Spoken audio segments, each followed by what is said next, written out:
بہت نالائق آدمی ہوں، بہت نالائق۔ ایک چیز آپ کو بتاتا ہوں، جو حضرت اقدس مولانا محمد منظور نعمانی رحمۃ اللہ علیہ کو حضرت اقدس عبید اللہ سندھی رحمۃ اللہ علیہ نے جو نصیحت کی، وہ آپ کو بتا رہا ہوں مولوی صاحب، خدا کی قسم زندگی بھر اس کو یاد رکھو گے۔ میں تو نالائق آدمی گزرا، لیکن فرماتے ہیں کہ عبید اللہ سندھی مظلوم کے ساتھ ظلم تو ہوا، ہر مولوی الو کا پٹا اٹھ کر کے عبید اللہ سندھی کو کوئی دائر اسلام سے خارج سمجھتا ہے، کوئی ظال سمجھتا ہے، کوئی مضل سمجھتا ہے۔ جو بھی انگریز کے خلاف جو اٹھتا ہے اس کو سب پاگل کہتے ہیں۔ جیسے کہ آج بھی سارے آپ کے ملک کے خنزیر وہ دانشور بنے ہوئے اور طالبان دنیا سے ناواقف ہیں، یہ کسی کام کے بھی نہیں ہے۔ طالبان شیر، چاہے اللہ آپ کا بھلا کریے کہ کھائے تب بھی شیر ہے، بھوک سے مرے تب بھی شیر ہے، طالبان ہر صورت میں شیر ہے۔ سمجھ، جہاز میں سوار ہو رہا ہے ان کا چیف، اللہ آپ کا بھلا کرے، فوج کا، اور یہ کہ جہاز میں جا رہے ہیں اور کھانے کا ٹائم آ گیا، پیاز لے کر کے روٹی اس کے ساتھ کھا رہا ہے۔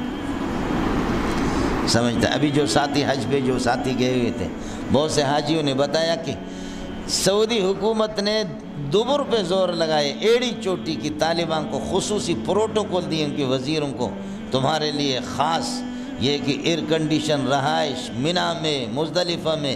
کہتے ایک طالبان کا ایک وزیر بھی وہاں گیا نہیں۔ ساتھی کہتے قسم خدا کی جب بھی ان کو دیکھتے تھے طواف کر رہے تھے، طواف کر کے، اور جیسے بیٹھتے ہمارے ساتھ تو بعض کے جو کیا کہتے ہیں جو بیدار دماغ ہے تو ان کے آنسو آتے تھے، کہنے لگے ہم یہ خرافات دیکھ رہے ہیں کہ سعودیہ میں حرم نبوی میں کیا، یہاں کیا کیا خرافات کیا کیا ہو رہے ہیں، یہ سب ہماری نگاہوں میں، سب کو سبحان اللہ، یہ سب کچھ ہماری نگاہوں میں ہے۔ اللہ پورا کر دے گا، جیسے افغانستان کو اللہ نے آزاد کر دیا، اس طرح اللہ اپنی پوری سرزمین کو ان خرافات سے ہمارے ہاتھ سے آزاد کرائے گا، سب کو سبحان اللہ۔ سمجھتا ہے اس قسم کے لوگ ہیں مول صاحب، ہے ایک کشتی کا لے ملنگ کو چھوڑو یار ان باتوں کو۔ مولانا عبید اللہ سندھی کی بات آپ کو عرض کہ عبید اللہ سندھی مولانا منظور نعمانی رحمۃ اللہ علیہ فرماتے کہ میں نے جلسے میں 3 دن آپ کے ساتھ رہا، رات کو 11-12 بجے تک جلسہ ہوتا تھا، اس کے بعد جب ہم آتے تھے ایک کمرے میں ہمارے لیے پلنگ اور گدے رکھے تھے، گدے گدوں پر سوتے، لائٹ بند کر دیتے۔ مولانا عبید اللہ سندھی آہستہ آہستہ آدھا پونا گھنٹے کے بعد اس گدے سے نیچے آ کر فرش پہ سوتا تھا، آدھا پونا گھنٹے کے بعد نیچے، پہلے گدے پلنگ پر سو گئے، میں بھی سو گیا ساتھ، میرا وہ پلنگ ہے ان کا یہ ہے، آہستہ آہستہ اس کو دیکھا، آدھا پونا گھنٹے کے بعد نیچے آ کر کے سو گئے۔ پھر آدھی رات کو گھنٹہ 1.5 گھنٹے 2 گھنٹے کے بعد، اچھا دوسری بات یہ ہے کہ سوتے تو پاؤں پھیلاتے نہیں، سکڑ کر کے سو جاتے، 2۔ تیسرا یہ ہے کہ رات کے آخری حصے میں اٹھ کر کے وضو بنا کر کے تہجد پڑھ کر کے روتے تھے۔ 3 راتیں میں نے دیکھی۔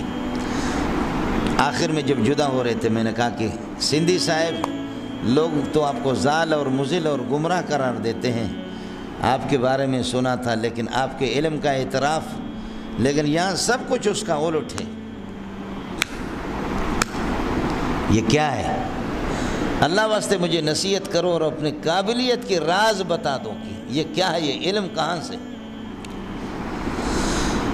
فرمایا کہ منظور صاحب ایک مسئلہ یاد رکھ لینا، اپنے راز کی بات مولویوں کو کبھی نہیں دینا۔ ہمیں جب بھی انگریز کے خلاف جہادی پروگرام ہم نے بنایا، ہمیں ذلیل کیا، مولویوں نے ذلیل کیا، ایجنسیوں کے اعلی کار بنے، پیسے لے کر کے منافقوں نے ہمیں منافقت کر کے، مولویوں نے ہمیں ایسا غداری کی۔ اپنے راز کی بات ہر ایک کو بتانا نہیں، خاص طور پر مولویوں سے خیال کرنا، تمہارے جنس میں ہو کر شامل ہو کر تمہیں دیکھو دیں گے۔ ایک دوسرا مسئلہ فرمایا کہ منظور صاحب تہجد کا اہتمام کرنا، اس کے بغیر جو کہتا ہے کہ ولی اللہ پکا دجال جھوٹا ہے، ولی اللہ بن نہیں سکتا بغیر تہجد کے۔ 2 سمجھتا ہے۔ تیسرا منظور آپ کو بتا دوں، میں شاہ ولی اللہ کے اسرار اور رموز کے علم کا حافظ ہوں، منطق و معقولات کا بھی حافظ ہوں، لیکن میں نے قرآن پاک میں 50 سال محنت کی ہے۔